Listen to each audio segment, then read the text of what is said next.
गांव के पनघट पर चार औरतें पानी भरने आईं। पानी भरते भरते वह एक दूसरे से बातें करने लगीं। चारों के एक एक पुत्र थे। बातों बातों में उन्होंने अपने पुत्रों के गुणों का बखान करना शुरू कर दिया। पहली औरत बोली, मेरा पुत्र बहुत सुरीली बांसुरी बजाता है। जो भी उसकी बांसुरी सुनता है मंत्रमुग्ध हो जाता है। मैं ऐसा गुणवान पुत्र पाकर बहुत खुश हूँ। दूसरी औरत बोली, मेरा पुत्र बहुत बड़ा पहलवान है। इस गांव में ही नहीं बल्कि दूर दूर के गांव में उसकी बहादुरी का डंका बजता है। ऐसा गुणवान पुत्र भगवान सबको दे। तीसरी औरत कहाँ पीछे रहती। वह बोली, मेरा पुत्र कुशाग्र बुद्धि है। उससे अधिक बुद्धिमान इस पूरे गांव में नहीं। लोग अपनी समस्याएं लेकर उसके पास आते हैं। मैं ऐसा पुत्र पाकर धन्य हो गई। चौथी औरत ने सबकी बातें सुनी लेकिन कहा कुछ भी नहीं। इस पर वे औरतें उससे कहने लगी, बहन तुम भी तो कुछ कहो ना। तुम्हारे पुत्र में क्या गुण है?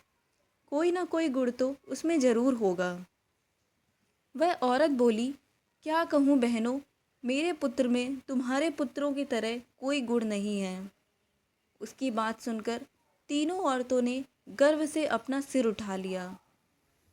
कुछ देर में सबने पानी भर लिया और वापस जाने के लिए अपना अपना घड़ा उठाने लगी। उसी समय पहली औरत का पुत्र हाथ में बांसुरी लिए वहाँ से गुजरा।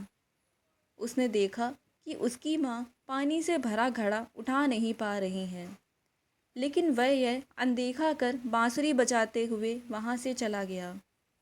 दूसरी औरत का पहलवान पुत्र कुछ ही दूरी पर मुदर घुमा रहा था। उसकी माँ कुएं से घड़ा उठाकर जैसे ही उतरी, उसका पैर फिसल गया। किसी तरह वह संभल गई, लेकिन पहलवान पुत्र अपनी माँ को देखने के बाद भी उनके पास नहीं आया और अपनी कसरत में लगा रहा। तीसरी औरत का पुत्र भी वहाँ से किताब पढ़ते हुए निकला। उसकी माँ ने उससे कहा, पुत्र मैं दोनों हाथों से घड़ा पकड़े हुए हूँ, ये रस्सी ज़रा मेरे कंधे पर डाल दें। लेकिन वह अपनी माँ की बात अनसुनी करके वहाँ से चला गया।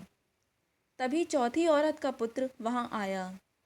अपनी माँ के सिर पर घड़ा देखकर वह उसके पास गया और उसके सिर से घड़ा उतारकर अपने सिर पर रखकर चलने लगा।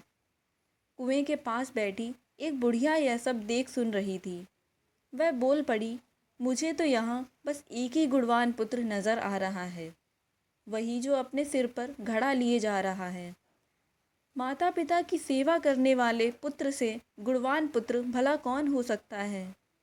गुणवान वही है जो अपने माता पिता की सेवा करे और साथ ही सबकी सहायता करे।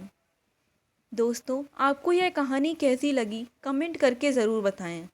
अगर आपको यह कहानी अच्छी लगी हो तो लाइक करें और चैनल पर नए हो तो चैनल को सब्सक्राइब करें।